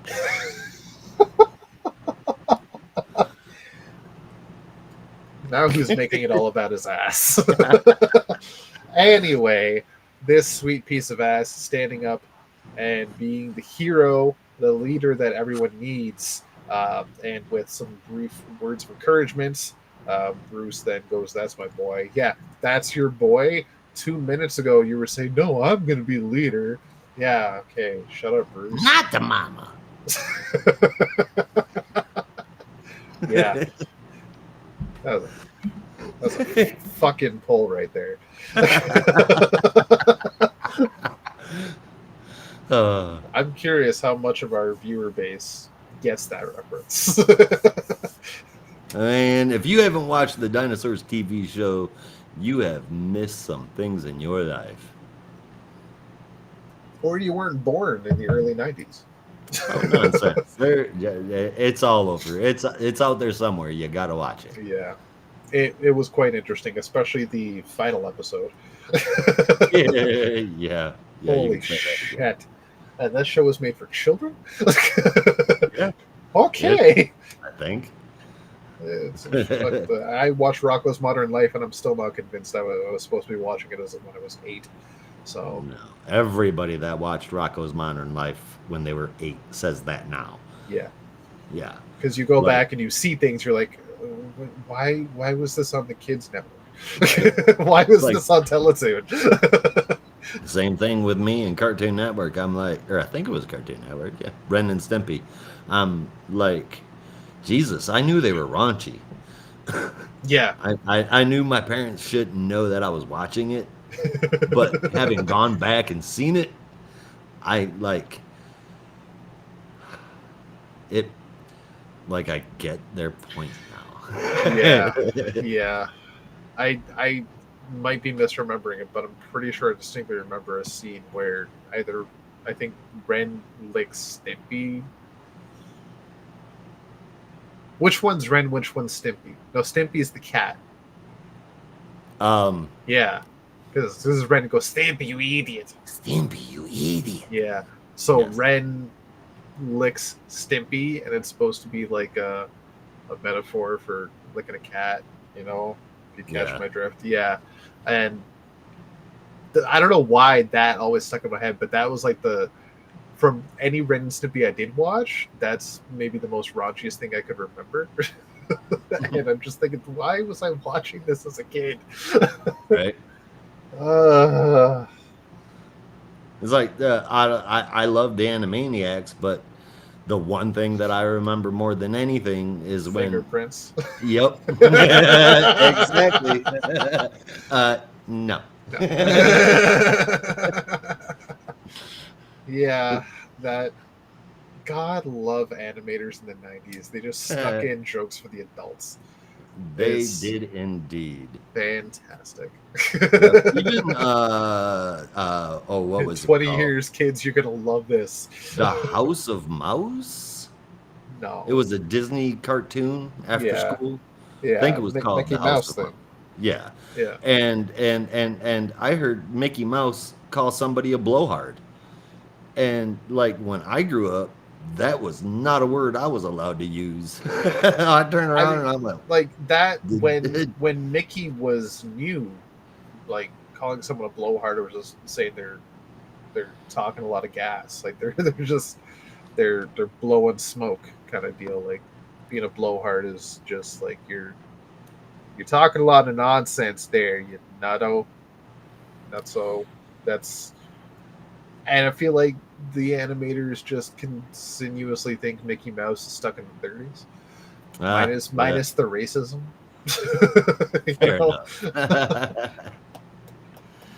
Yeah, I know. He was saying this 80 years ago. He could say it now. Minus the racism. Right. Yeah. Anyway, I don't know how the fuck we got on that topic. But back to comics, you idiot. Yeah. Okay. Because you're like, not the mama. Oh my god. Oh yeah. That's what it was. Anyway. Dick Podcast then as usual. Wouldn't be a show if we didn't talk about 5 other things that have nothing to do with comics. Fucking A. Yeah. So Nightwing then doles out plans for all the major heroes. He's picked his team leaders, and everyone has their mission requirements, including various members of the Justice League are given tactical upgraded suits that Batman and Superman were building just in case something like this needed to happen, and they needed extra power. It has some surprise upgrades. And the rest of everybody else needs to be patient because the Replicator is currently working on additional gear for everyone else. Of course, most of these heroes are all depowered, so they need all the help they can get. Mr. Terrific, meanwhile, calls over Blue Beetle and finds a kid named Airwave. Hey, Harold Jordan Jr. Well, that's the thing. Is this Harold Jordan? Because Harold Jordan's costume was a different color. You're a different color. No, it was green. No. Yeah. It was green and yellow, but like there's a lot less yellow in this, but it was green. You're sure? Yeah. All right. Okay. Pretty sure. Well, now you got me second guessing this one. I could have swore that Harold Jordan's costume looked different than what we got in this book. Okay, so the original Airwave was blue and yellow, but the current Airwave, like the Harold Jordan Jr., is a little different, but the color scheme is the same. Okay. All right. Yeah. Maybe I'm just picking up on that then. Yeah. Like he didn't have a lightning bolt on his chest. He had an A for Airwave. Right. But yeah, so end of the day, Airwave is here, and I'm happy. Because goddamn, they need to run with this character again. Like they were looking for DC's version of Spider-Man. They tried it a couple of times. They had Wallace West. They had Sideways. They had Monkey Prince, and they kind of just let them all go. You had one for the past 50 fucking years in Airwave. Just bring him back, please. There's your Spider-Man right there. Teenage character, relatable. He's related to other heroes. Relatable, kind of, but it works. It works. Make Airwave DC's version of Peter Parker, please. You heard it. So let it be done. That's it. Also, he's a legacy character. Like he's not even the first Airwave. It works on multiple levels. Exactly. But Mr. Terrific pulls over Airwave and Ted Cord. To work on something. He has an idea about something and he needs their help. Superman, meanwhile, is being comforted by Aquaman, who knows what it's like to lose a child. And they just feels like he could have done more. But at that moment, the door to the fortress blows open, and in walks Brainiac, Queen, and John Kent as Cyborg Superboy, which is the person on the cover that I completely forgot was turned into a cyborg, is now working for Amanda Waller, completely under her control, or under Brainiac Queen's control, and begins to just beat the ever-living daylights out of all the heroes, because they have no powers, and the ones that do have powers remaining are captured by Brainiac Queen, and they are teleported or have their powers sucked away. Meanwhile, all the big heroes are doing what they can to take down John, while Clark is doing his damnedest to, excuse me, just get through to him and tell him to break free of Amanda Waller's control and Brainiac Queen's control, and he's stronger than this. Dreamer, meanwhile, is able to get in there through the dreams of rather specifically Wonder Girl, Yara Flor. I don't know why it had to be specifically her, but apparently it was. That was the plan, and they stuck to it. So she dream walks her way into the fortress, bringing with her an invisible Amazo, who then reveals itself. This one potentially has the abilities of Martian Manhunter, who was captured. But this one does not have any specific name apart from stealth assets, and begins draining superpowers from all sorts of heroes. Zealot is able to slash it in half, very Trunks versus Mecha Frieza style, but then he rebuilds himself instantly using an energy signature that Batman recognizes but can't quite place. And after the summary, Josh, if you have any fucking ideas, please hit me up, because I cannot think of it. But it also looks very familiar, and every idea I have also has a very valid reason as to how it could not be. I'm sorry, can you, what specifically? The energy signature that the Amazo android is giving off. Batman says he knows that signature and he can't think of where it's from. I imagine it's supposed to look familiar to us as well, being the major geeks that we are. But every idea I have as to what it could be is also equally given reasons as to why it's not. But we'll get into that after. So yeah, this Amazo android is self-healing, and the heroes are doing everything they can still, just even like fight it off. Flash, Wally, shows up with a box of kryptonites to weaken John. Batman is then stuck face to face with the Amazo android, as he breaks free of the other heroes, calls him grandfather because he was built by Failsafe, who was built by Bruce, so Bruce is his grandfather. How creepy is that? Bruce's suit has some ultrasonics, which fries his sensors for the Meso's sensors for a little bit. And what Bruce was grabbing was a Phantom Zone projector, which he then drops and is then picked up by Mr. Terrific et al. Brainiac Queen, meanwhile, has found the Bottle City of Kandor, and it seems quite familiar, and figures she'll keep it. But this is when backup plan comes into play, and Aquaman, using part of his suit, which sends out a harpoon. Okay. Shatters the glass surrounding the Bottle City of Kandor, which unleashes all the Kryptonians therein, which also gives them all the powers of Superman once more. And because they're miniaturized, they just infest Brainiac Queen like a swarm of parasites. Fucking tapeworms, an infection. You know what I'm trying to say. There's a word I'm trying to think of, and I can't remember what the fuck it is. But basically, yeah. So they're doing what they can.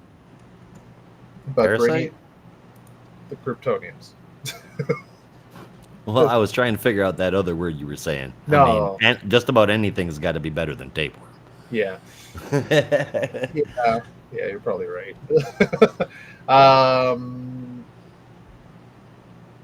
Right, so Brainiac Queen then reveals that she's able to change her matter, or basically she converts her body into red solar energy, which then weakens all the Kandorians within her, and they are now captured.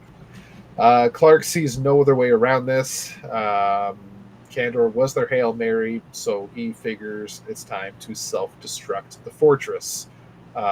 So everybody gets out through a portal that Mr. Terrific was able to build. Him and Beetle jury-rigged a transportal exit, but it's not going to hold for long, so everybody's getting out. But Clark is captured by Brainiac Queen, and then Dreamer says she's had enough. Using her powers, frees Superman and takes the fight to Brainiac Queen herself, and then is screaming through the cameras on Brainiac Queen at Waller, saying she's done with this, she's done being Waller's puppets. Whatever you're making me do, my family would not allow this, and you're just going to make this world sick and twisted and bring nothing but pain, so I'm done. I got it. But go ahead. Okay. I'm almost done anyway. And that's when the fortress explodes. John, kind of from the outside, in his robotic voice, is reporting that the fortress has been destroyed, but then awakens as himself and says, Dad. So he's kind of coming to, and on Gamora Island, fucking Waller is dealing with what's happened and seeing that the plan did not go according to plan completely. Dreamer betrayed them and is also now dead because the fortress exploded, but Brainiac Queen is a lot more resilient, and just as John is starting to really come to terms with everything, is found by Brainiac Queen and reinserts herself into his programming. And with that, Sarge Steele updates Amanda Waller on all the weapons that they took from the Justice League archives and has left Oliver Queen to catalog it all, since he's the only one that knows what half of them can do, as Oliver finds a box containing what seems to be stuff from Kronos, and just says, time's up, and that's where the issue ends. What's Ollie doing? I think he's being a double agent, but we will see. That's quite the honestly, only thing we can hope for. It's the only thing that makes fucking sense. It's the only thing about this entire book so far that could make sense, is that Ollie's playing Waller to get inside and take it down from the inside. Because if anything, that's what Ollie is best at, taking things down from the inside. Hmm. I would say. What does an Fair arrow enough. do? When it pierces your body, it gets lodged in there. When you take it out, it rips your body to come out. Indeed it does. Right? It takes things down from the inside. Like an arrow. Yeah. Anyway. This issue was hit and miss for me. There were parts I liked, there were parts I didn't. I wasn't thrilled about the superhero fight at the beginning, like the arguments over who should be leader. Like, y'all have been at this for decades. Stop acting like children. The children are doing better than you. If that's not a metaphor for life right now, I don't know what is. But yeah, so Nightwing stepping up and being the leader that he was groomed to be is perfect. I think that was great. It's a shame that it had to fall on the backdrop of the mentors fighting amongst themselves. The major fight in the fortress was kind of shocking to me. A lot of people are captured. We're basically left to just the core Justice League and maybe a couple of Titans now. That's it. Everybody else is gone. What the hell's going to happen next? Who knows? Oliver looks like he might be a double agent, and Dreamer has just, as far as we know, straight up died. That's what we know so far. Very shocking, if I do say so myself.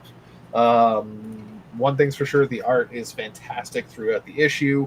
I especially love the design on Cyborg Superboy with John Kent. It's really good looking. But this issue is going to get, for now, a 7. All right. And that's what I got. So what do you got? You said you figured something out. First and foremost, I know who that Amazo is, who it was the based after. Signature? If I'm wrong about this, please, anybody out there listening, I want you to write this down and wait a month and let me know if I'm right or not. Hopefully not even a month.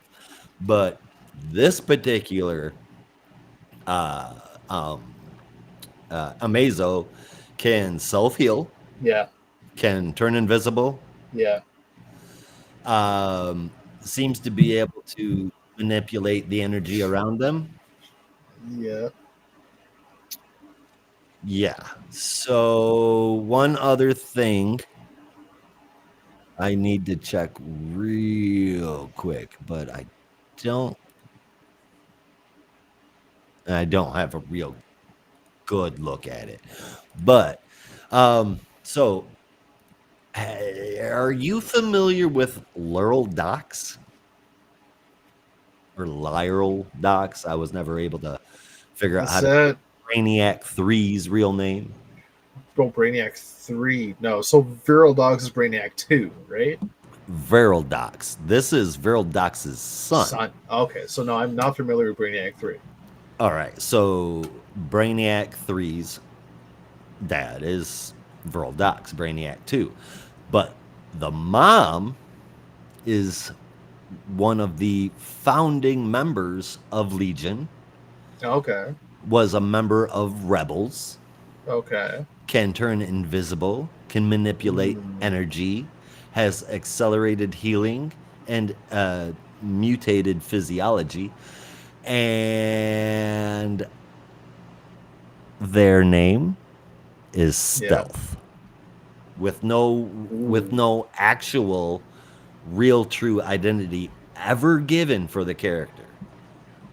Okay. And we haven't seen them since, when did Blackest Night come out?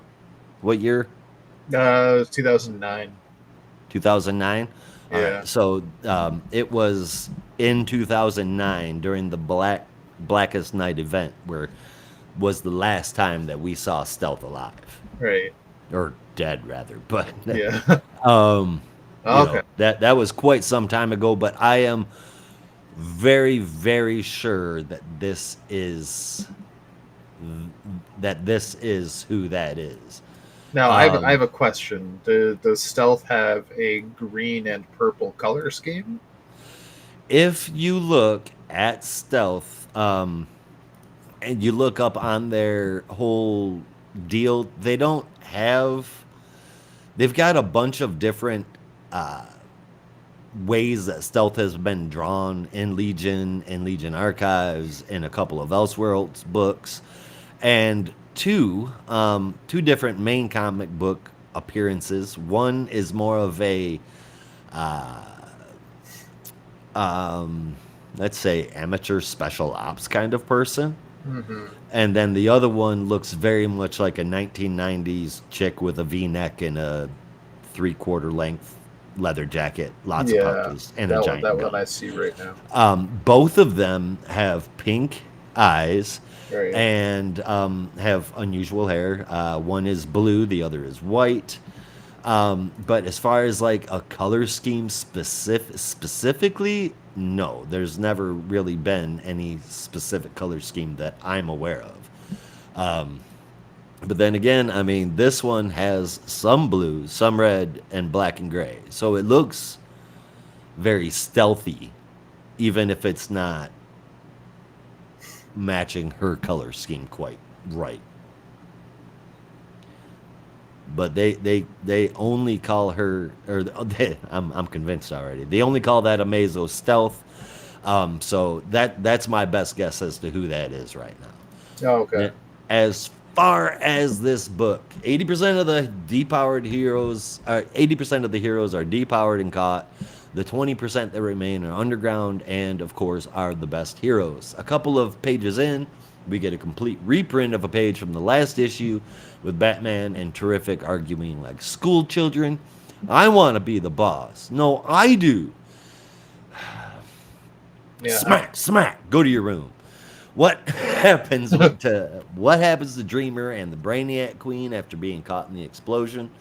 We don't know. Luckily, they were cool enough to turn John into some kind of a cyborg, but I'm sure by the end of this, he'll have somehow restored his body because, you know, that's usually what happens when you lose half of it. It just comes back. At the very end, we get hope that Ollie is still a good guy. This is just all over the place for me. Like a bunch of ideas that were all thrown together at the wall, and whatever spaghetti noodles stuck there, that's what they wrote. Dreamer died, but come on, not really. John is now Cyborg Superman Jr., and Superman blew up the Fortress of Solitude for absolutely zero reason. Yeah. Look, this isn't. Oh, no, John didn't blow it up. It was Clark. That's what I said, Superman. Oh. I don't know. I thought I heard you say John blew it up. Oh, no. I said John is now Cyborg Superman Jr. Right. And Superman Clark blew up the Fortress of Solitude for absolutely no reason. Again, not the worst thing DC has ever done. Definitely not the greatest. Maybe I'm expecting too much out of a big comic event. Maybe I'm expecting too much from Mark Waid. But I can tell you one thing. McFarlane action figures from this arc would sell even worse than they did for Death Metal. I mean, there's not many. And I love the Death Metal. I have all of the Death Metal. Yeah. But well, not all of it. Damn it. But anyway, back to this. Mora is Mora, and everyone always wants Mora of Mora because he makes everything look so good. Everything. I just wish that this felt deeper, or like, hell, I don't know. Just I wish it felt like there was more. It feels very surfacey. I don't know. I want to like this, but this is hard for me to get into. Like, I can read it without force, but then I get to the end of it, and all it gives me is a, okay. So, Absolute Power number 2 is going to get a 6.75 from me. Right on. I give it a score, right? Yeah, I gave it a 7. I mean, we're on the same page, realistically. Fair enough. Yeah. Excuse me. No need to hire a detective and figure that out. And speaking of which, we will move on to our very last book, Batman number 151, written by Chip Zdarsky. Oh, where'd that go? Oh. Okay, let's try that again. Uh, Batman 151, written by Chip Zdarsky, pencils by Mike Hawthorne, inks from Adriano Di Benedetto, colors from Romulo Fajardo Jr., letter from Clayton Coles, and Salvador LaRocca and Matt Herms doing that cover. We got a little bit of a backup, just a tiny one. Uh, but the main story is actually, you know what? Let me do the backup first. Teeny Howard is still ongoing with Harley here in this backup, teaming up with artist Mariana Ignazzi, colorist Giovanna Nero, and letter Clayton Cowles.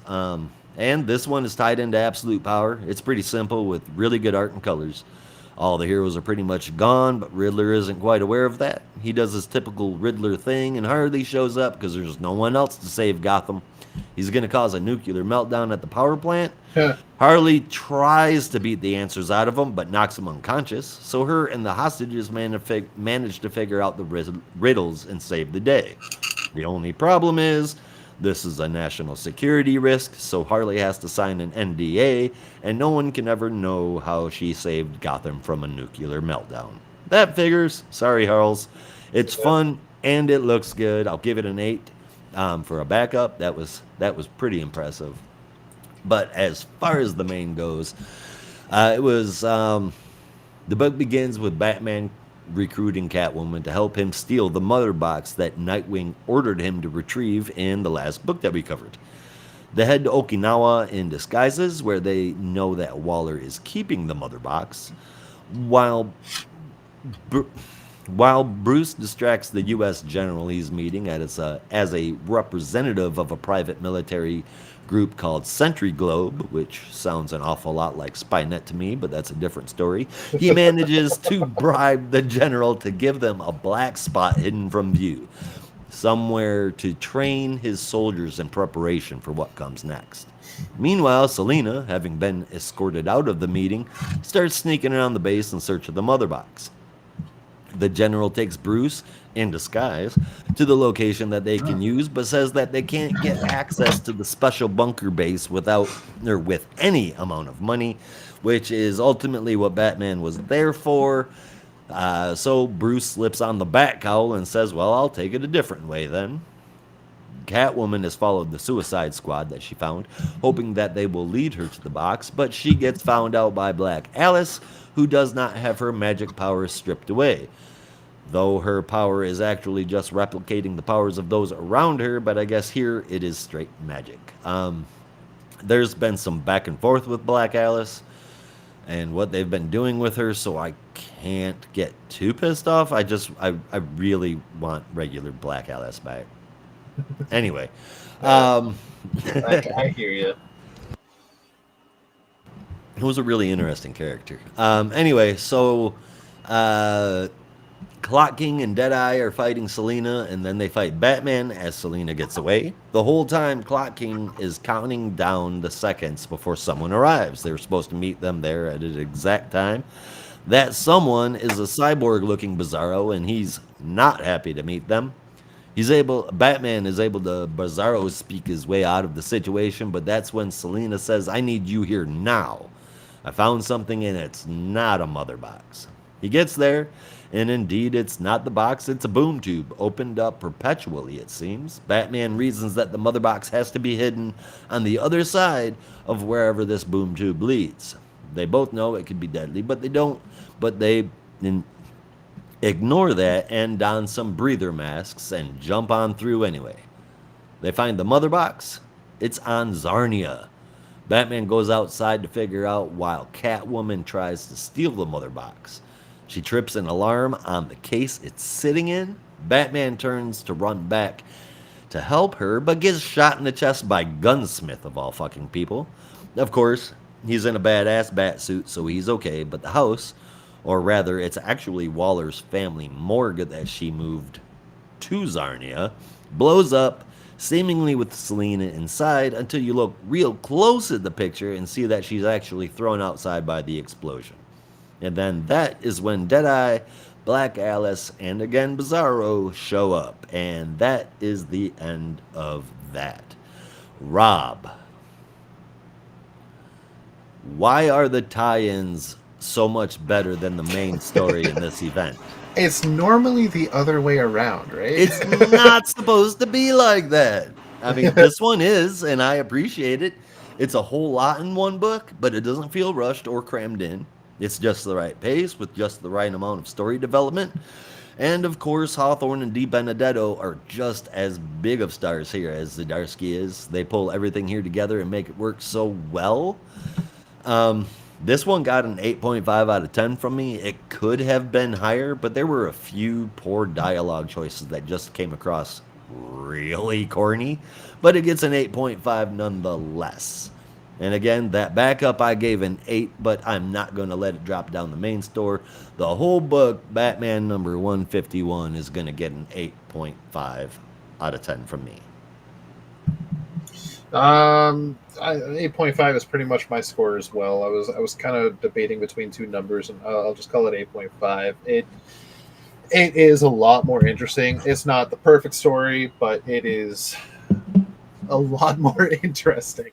Right? I think what it is the fact that Absolute Power as a whole is like the middle ground story, and the players it's following are not super interesting, and it's the middle point because it's sending off all the sub stories, right? Okay, fair enough. You saw it in this issue, like they literally had Nightwing detail, okay, you are going to go do this in your series, and you are going to go do this in your series, and you're going to go do this in your series.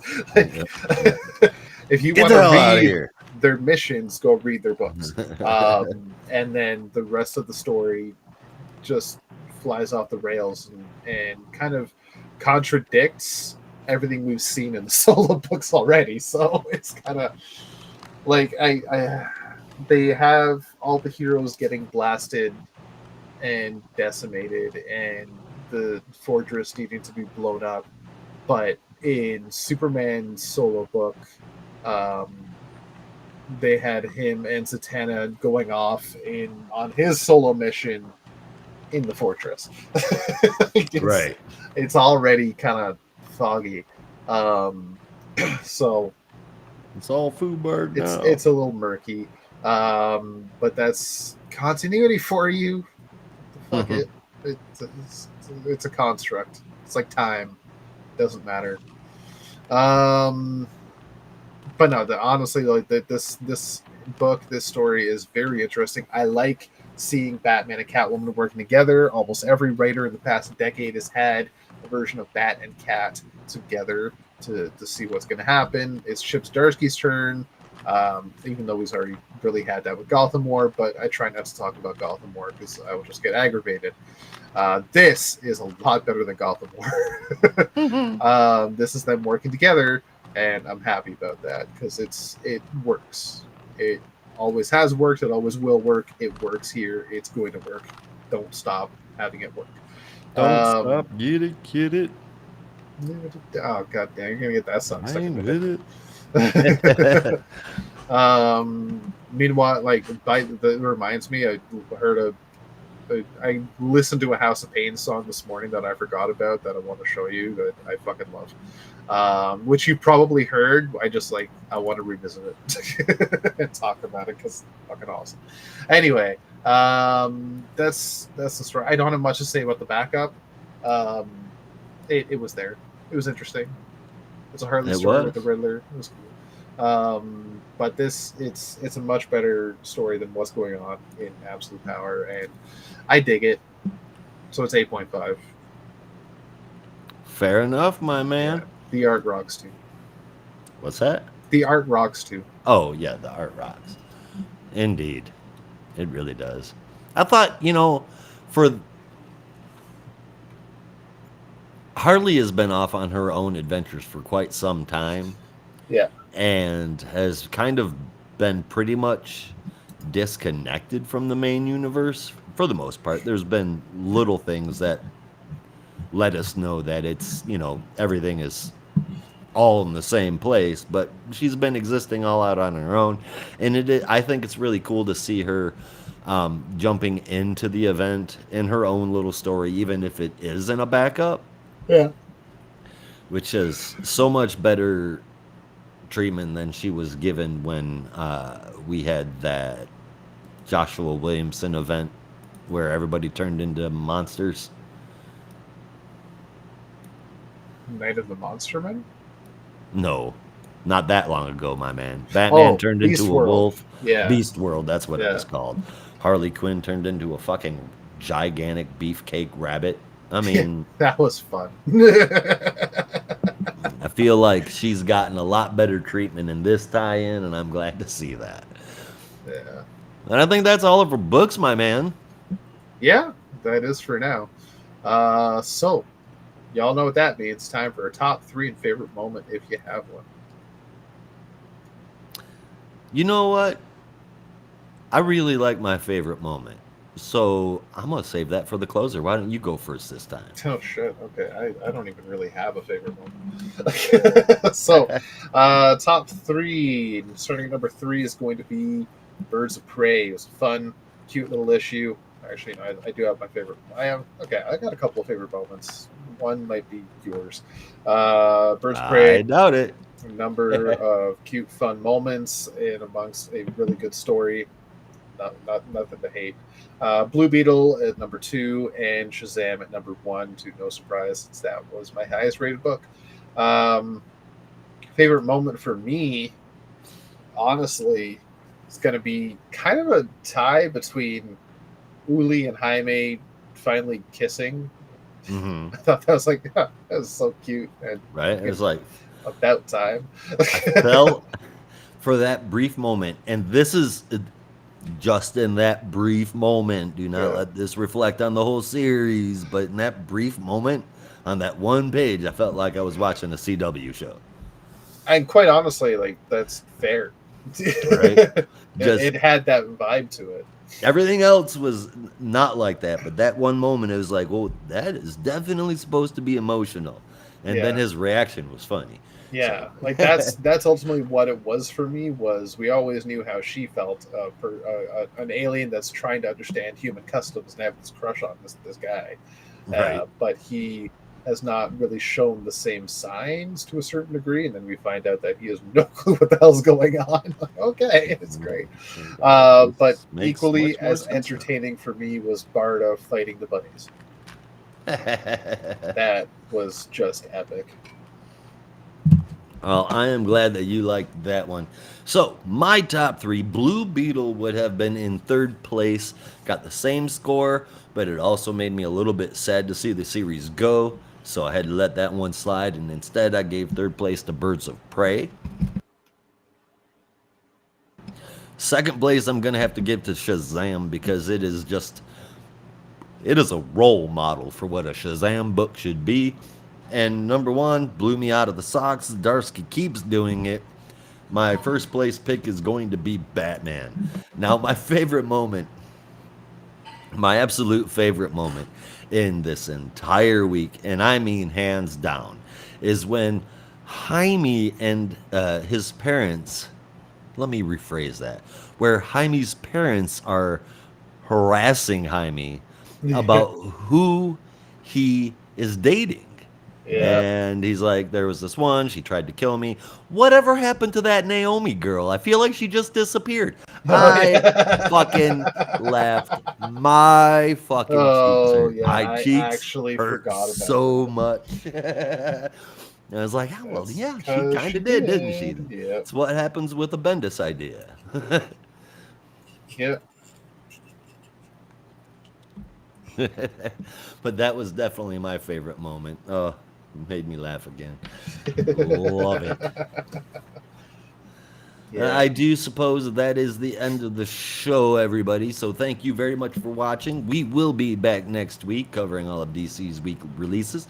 Same geek time, same geek channel. But before we get out of here, to a man that cannot hear us because he's on a damn airplane right now. Yep. Brandon, we fucking miss you, man. Have fun in Europe. Yep. All right, Enjoy. Now we're getting out of here, so you'll have to as well. Be careful out there, and remember, in the Geek Matrix, everybody has a home. In the Geek Matrix, you are not alone. Cody and Bobby say, peace.